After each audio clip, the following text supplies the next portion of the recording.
Congreso de la Nación y fundamentalmente por las consecuencias que tuvo durante gran parte de esta tarde cuando los alrededores del Congreso de la Nación se transformaron en un nuevo epicentro donde los violentos desafiaron nada más ni nada menos que el debate democrático que a metros se desarrollaba en la Cámara de Senadores. No se puede permitir este tipo de acciones, no se puede permitir este tipo de violentos que ganen la calle. De ninguna manera se puede convalidar, que las ideas se transformen en un campo de batalla en donde vuelan proyectiles de un lado y balas de goma del otro. Esto no es la democracia, le guste a quien le guste. Lo sumo a Marcelo, lo sumo a Jorge, porque a esta hora en el Senado Nacional está el último tramo de una sesión que ya lleva más de 10 horas. Están hablando los presidentes de bloque, lo decíamos recién en el anticipo, probablemente en el transcurso de este noticiero. Ahí está hablando el jefe del bloque del PRO, por ejemplo, que es Luis Juez, de una parte del oficialismo dialoguista, de la oposición dialoguista que tiene el gobierno. Decíamos que en aproximadamente, quizás dentro de este noticiero, estemos en condiciones de ver la decisión final de los senadores en la sanción de esta ley en términos generales, porque después va a comenzar el debate por capítulos y esa será otra historia. Hay cierto grado de incertidumbre en cuanto a los números. En el oficialismo hay un convencimiento de que se va a llegar con 36 votos o decisiones en favor de esta ley. El kirchnerismo, que es la oposición dura, tiene 33 y ha conseguido 3 legisladores que podrían llegar a empardar esta votación. Y por supuesto, como bien lo adelantábamos, Victoria Villarroel, que es la vicepresidenta de la Nación y la titular del Senado, tendría que desempatar en una situación muy parecida a la que tuvimos en el 2008. Con la 125. A la 125. Y lo que veíamos afuera en realidad nos hace recordar lo que sucedía a fines del 2017, Fernando. No hay otro hecho que se pueda vincular cercano en el tiempo que aquel de fines del 2017, cuando gobernaba Cambiemos y se estaba buscando en el Parlamento, en ese caso en la Cámara de Diputados, darle sanción a una nueva fórmula de movilidad jubilatoria. El mismo modus operandi. Respecto de lo político, estrictamente, el oficialismo tuvo que ceder y mucho. Es una ley bases que había arrancado con más de 600 artículos, 600 modificaciones, transformaciones, dijo en aquel momento el gobierno de Javier Milei, reformas estructurales. Han quedado 232 artículos, más de 45 modificaciones se le ha hecho a la ley bases, contando lo que es la ley bases estrictamente con el paquete fiscal que en un ratito seguramente vamos a estar analizando. Dame un instante. ¿Lo tenemos a Juez? ¿Podemos escuchar 20 segundos a Juez? A veces escuchemos. Con un modo, con una forma, con una comunicación que por momentos es incómoda. Pero nos ganó y la gente votó y eligió. Y ese tipo viene hoy y dice, y vino en enero, yo había puesto el ejemplo y por eso estuve caminando todo este tiempo hablando de ese ejemplo y no me voy a correr ahora como que la gente elige un mecánico para poner en funcionamiento un auto y ese mecánico viene y dice, necesito esta caja de herramientas. En enero vino con una caja de herramientas y dijeron, no, es una locura, no te lo vamos a dar. Y se caía la ley base, la ley ómnibus. Aparece 4 meses después y reduce esa caja de herramientas a 1/3. Pero dice, necesito esta caja de herramientas. Y una parte de la política dice, no, no te vamos a dar nada. Y no te vamos a dar nada, y no nos interesa y queremos que te vayas. Queremos que te vayas porque sos un desequilibrado. Queremos que te vayas y te vamos a empujar para que te vayas. Esto no es una apreciación de un dirigente. Podemos mirar la calle, lo que pasó. Me le pasó toda la tarde hablando con los periodistas de Cadena 3 que le quemaron el móvil. ¿Qué culpa tiene un trabajador de la prensa? ¿Qué culpa tiene un trabajador de la prensa? Bueno, pero esto existe. Esta es la historia de la Argentina. La historia de la Argentina es que algunos se autoperciben como los dueños de la Argentina. Y si no gobiernan ellos, no puede gobernar nadie. Está prohibido que cualquier dirigente político que ose sentarse en esa silla que no sea y no provenga del peronismo, tiene las horas contadas y le ponemos el reloj de arena y empieza a correr el tiempo. Y los que tenemos una mirada un poco más democrática y un poco más profunda nos quieren incomodar haciéndonos creer. No es mi caso. No es el caso de nuestra bancada. hemos sido muy claros. Recién con mucho criterio el presidente de la Unión Cívica Radical decía, nosotros hace 60 días que venimos trabajando. Tuvimos reuniones, nos juntamos y no sé si está bien, pero nos juntamos los presidentes de los bloques que intentamos, no venimos del mismo palo, nos juntamos con los funcionarios, nos interiorizamos del debate en diputados, sabíamos que ahí venía, advertimos al gobierno que tiene una terrible inexperiencia en materia parlamentaria, la verdad, inexperiencia que por momentos asusta. Le dijimos, esto no va a pasar en el Senado, esto no es un trámite, el Senado no es una escribanía, los senadores van a agarrar el Senado como una cámara revisora. Y nos pusimos a laburar con contradicciones, inclusive senadores que somos de bancadas totalmente distintas, con pensamientos totalmente distintos, que nunca habíamos coordinado y nos pusimos a laburar con el Ejecutivo. ¿Por qué es importante escuchar? Porque el tono del debate político es el que se tiene que dar con mayor o menor nivel, pero en estos términos, Marcelo, dentro del recinto, y no, como vamos a ver a continuación, y vamos a intentar describir con Jorge, con 30 detenidos, hasta una granada encontraron.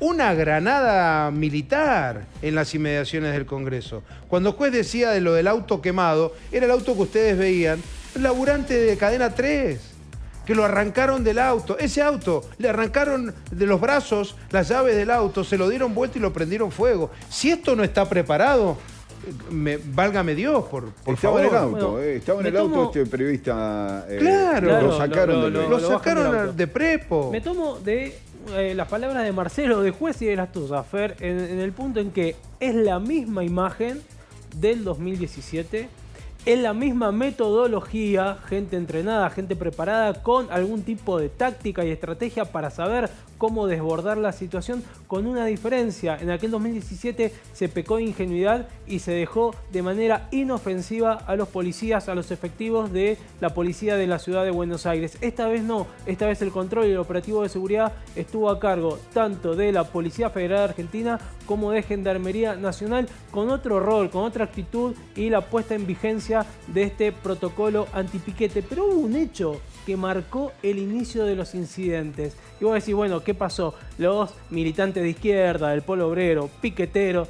No, fueron 3 diputados de Unión por la Patria del kirchnerismo que quisieron interrumpir el despliegue policial. Lo estamos viendo el video. Carlos Castañeto, Leopoldo Moró y Eduardo Valdés, al grito de "somos diputados", quisieron frenar la marcha de los efectivos de la infantería de la Policía Federal. Obviamente tienen órdenes, siguieron adelante, y porque no son autoridades por encima de los efectivos policiales. De hecho, tuvimos una condena hace muy poquito en Mendoza porque un legislador quiso decirle a la policía cómo debía hacer su trabajo. Ese fue el primer incidente que marcó. Tenemos ahí abajo en nuestra pantalla. Tal cual. Eso. Ese fue el primer incidente que marcó lo que después se convirtió en un desmadre a partir de las primeras horas de la siesta, y todavía con un despliegue ya sí de efectivos de las fuerzas federales por todas las calles lindantes del Congreso de la Nación, y una treintena de detenidos, más allá de los policías heridos, gases lacrimógenos, balas de goma por parte de los agentes de seguridad, y del otro lado con caños, palos, bulones, tornillos, los que se utilizan en los durmientes del ferrocarril, ¿sí? Las vías del tren. Para las vías del tren. Bueno, ese tipo, bombas molotov, ¿sí? Y después una preparación, se fueron ataviados justamente para saber que iba a existir este tipo de enfrentamiento, con máscaras, con barbijos para evitar el efecto del gas pimienta y de los gases lacrimógenos. Y un dato que es alarmante: hubo enfrentamientos cuerpo a cuerpo. Es decir, no fue te tiro una piedra de 20, 30, 50 metros y me voy. No, hubo enfrentamiento cuerpo a cuerpo con efectivos de la policía y de gendarmería. Tristeza se me ocurre plantear, ¿no? Porque la política es el debate. Se puede estar de acuerdo, ¿no? Lo pudiste votar o no.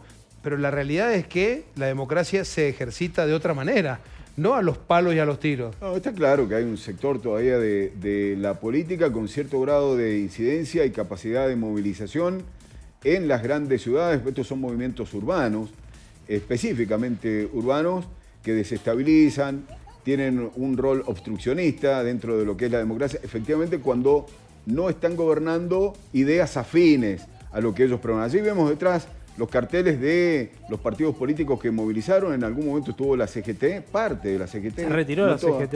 Parte de la CGT, porque, a ver, ayer lo comentábamos aquí, un sector más calmo, hoy enquistado en la conducción de la CGT, advertía de que esto podía llegar a pasar y estaban negociando, incluso Hugo Moyano. Está Hugo Moyano, Héctor Daer y otros capitostes de la CGT están tendiendo líneas con Milei. De hecho, lograron incluir una serie de modificaciones al bloque laboral, de reforma laboral, con el que quedaron medianamente satisfechos, que no querían, y fue Pablo Moyano, el hijo de Hugo Moyano, parte de un sector más vinculado también al kirchnerismo, que decidió movilizarse y después se terminan retirando frente al colapso total de esta manifestación. Lo que estaba pasando por suerte afuera, se contuvo, ¿no? Sí, lo que estaba pasando afuera tuvo su correlato en el recinto cuando Guado de Pedro, una de las caras más visibles del kirchnerismo en la Cámara Alta, intentó instalar el relato de una represión a los manifestantes.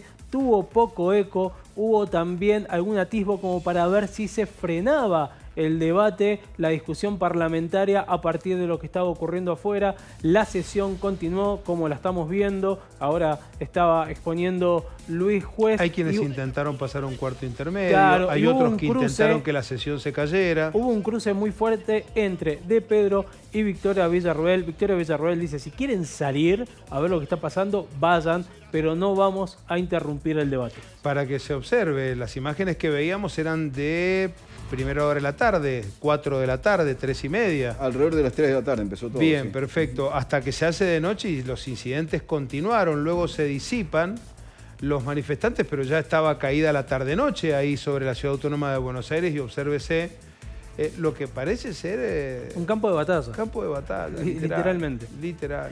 Hay imágenes donde se ve a los revoltosos, a quienes provocaron el alboroto, rompiendo las veredas y paredes para a partir de ahí generar escombros, proyectiles y tirárselos a la policía. La rotura del mobiliario público ha sido total. Bueno, eso es delito, y un delito grave.